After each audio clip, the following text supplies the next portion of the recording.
By names, I'm Jackson Isabiri, the proud mango farmer. I chose to do farming in mangoes because I know it's the most profitable business in farming compared to other kind of farming activities. I chose to do farming in fruits, and not only in all of fruits, but I selected a few of them to specialize in. And I'm specializing in mangoes. Don't ask me anything much, but ask me about mangoes. I know mangoes are of different varieties, and the varieties which are good for home consumption, the varieties which are good for business. Just to anybody who would think of starting farming, you need to first focus on the type of soil where you're going to plant these mangoes in the first place. Do you have land? And how big is the land? Is it small? And you want like how many plants in the mangoes? From that point, try to ask yourself which type of mango are you going to grow to plant. And for us as the Kirizo Mixed Farm, we are doing mango farming. We started from small scale, kind to at large scale. We are in 15 acres, and it keeps on grow. We keep on adding every year. And our dream is that at one time in point, at one time in life, we have about 100 acres of mangoes. Let me take you through this. These mangoes you see here, these are the seedlings.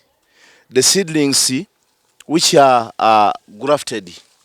Here you see this is a mother stalk, and the grafting it was done from this point for the type that we needed.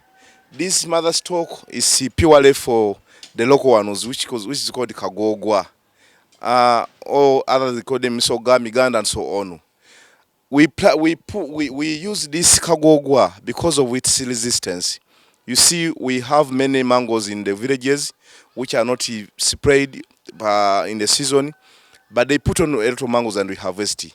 Because of their resistance to drought, resistance to any kind of pesticides and so on, that's why I use this Kagogwa. And its sweetness, you see, they are very, very, very sweet. So we graft with can I call them exotic ones? These varieties you can call it Bire, you can call them Tome, you can call them Kenti, you can call them, and so on. We graft with the Tome, or we graft with the Bire, so that we get the type that we need. Because for them they are always so big, so at times they grow big, just as we shall see ahead there. When we go to the farm where we have these mature ones. So from there we can get the type that we need, depending on what we need and the vat that we need. So it's grafted from here. We take care of it from here. I won't take you so much in the process of grafting because that's so scientific. But I want to tell you that these mangoes which you plant, we graft them because they want them to get ready in a very short period. Some people fear to plant these mangoes because they know they can get ready after 7 years, 6 years. But because these ones are grafted, they take 2.5 to 3 years and start picking some mangoes. When they are very short like this, even the baby of 2 years can even pick some mangoes and eat, just as we shall see in the farm. After now getting a good variety of mango, then how do you plant this mango? It's very important. Because when you come to our nursery bed, you tell us what you need. You say, I need Bire, I need I may want Tome type, I want Zreti, I want apple mangoes. It's us who can show you, because we know whenever we do this, we always tell this type or this type. That's why, just as you see here, they are separated. The other line is for a different type. This side is for a different type, and this side is for a different type. They were labeled, but some the labels are no longer there. But for us, we know because we then made them. After buying here, You make sure you buy a plant which is strong enough, so that when you plant it, it will pick very fast and start growing. Then you dig a hole where you are going to plant it. Normally, we make this hole 2 feet down and 2 feet wide. So that when you are planting, you put in more. You put back soil for about one feet, 1 foot, so that you leave there something like a hole that when it rains, this one can stop there for some time. It helps so much that it can retain some water, which can enable this plant to survive even in drought, even the dry season. Then after planting, just as the other kind of plants, you do continue with the care. There, there are many pesticides. There are many pests which hunt for these flowers, and which make these flower, which hunt for these leaves. And once the leaves get destroyed, then the growing of the mango, it will also get some problem with growing. So you see here, like the way we've made this hole. This is our mango. This is our mango. This is our mango. I'm going to demonstrate here the how you plant. When you're planting, you remove this. You remove this carvera. You remove this carvera. It's so surprising that some people take these to plant these mangoes and they leave this carvera on, which of which after a short period you'll see them drying, because they're not getting some food from the direct from the soil. So you remove this and you plant. Oh, so you add this. You take back this soil, just as I said, a half, a half of this, a half of this, a half of this.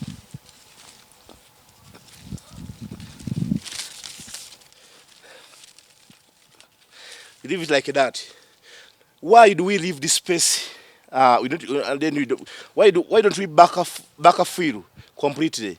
Because we want to leave this space so that when rain can stop here for some few minutes, and this water that stops here for some minutes, it can help this mango survive even dry season. There are times when we take long to receive rain, 1 month, 3 weeks, 2 months, but still this plant will survive, because whenever it rains, some water stops here for some time. And depending on the type of the soil you're going to put, at times we have the manure to mix in this soil, but there are some soil which are naturally fertile, so you may not need to mix in to manure. And actually most of the soil in Uganda can support the growing of these mangoes. No need for mixing in manure. And surprisingly, some of these plants, mangoes survive in almost 95% of the soil in Uganda. You see, even on the hill, where you may think it's dry, you'll find these mangoes survive very well, and even put on some mangoes seriously, compared to even the areas which we think they are very fertile. The only area that I can't advise you to plant mangoes is the swamp area, the wetland, because even naturally you don't see any mango surviving in the wetland. So these mangoes can survive anywhere on the side of Uganda. Though there are some areas which with greater advantage compared to others, like in the sandy type of soil, mangoes do well. That's why you see they do well in Namtumba district and other areas there, because they have a lot of sand. But it cannot stop you planting these mangoes anywhere in Uganda here. Then after that, on the season, when you are planting, pouring water is not bad. It gives it a good start. It gives it a good start when you pour some water. Then after that, you leave it to start picking after 2 weeks or one. And some mangoes we plant them when the part which was grafted, there's still some cavera holding it. It's fortunate that this one we removed already the cavera, because it has been there for some time. But make sure you remove this carburetor after 2 months when it has already peaked. Then it will grow. And one thing that I should now warn the farmers, these mangoes when it's grow after like this, there might be some risks of other mangoes, other branches coming from the mother stalk, which are so dangerous. You make sure that you keep on checking, because when it comes from down here, because it's feeding direct from the soil, it will grow very fast and overtake this one which was grafted. Then at the end of the day, you'll get the kagogwa, because it has come from down. So you make sure anything that comes below this grafted part, you get a razor blade or a knife and keep on removing. Then at the end of the day, you'll have what you want. It's surprising that some people say they plant tome, they plant apple, but after waiting for some years, they see kagogwa putting on. That's where the problem comes from, because after planting in the village, they come back to Jinja Kampala, and they keep on calling people. My mangoes. How are my mangoes? How are my mangoes? Yet monitoring is very important. Monitoring is very important. And when you visit the farm, when I happen to visit my farm for the newly planted mangoes, I keep on checking each plant one by one, to ensure that there is no branch which is coming from down there, which will kill what I was aiming to harvest. So after flowers have come, the new ones, you keep on spraying. Spraying is very important, and at this level, we apply pesticides. The pesticides which kill pests, which hunt for these leaves, and also antifungal to make these flowers grow healthy. And the more you care, the more you expect to have a good harvest in a very short period. So these are the mangoes. And when they start growing, each stage they reach, you have to make sure you change what you apply. What you apply when they are growing is not what you apply when they start flowering, because there are some pesticides which chase the bees, and we know very well why we need bees in the garden which is flowering. The pollination can't take place when there are no bees. So when they start flowering, you need to apply something that will encourage the bees to come. And that's why you see some people say, I have my mangoes, I planted together with you, but my mangoes only put on 2, 3. And in your farm, you have very many, just as we shall see when we visit the farm.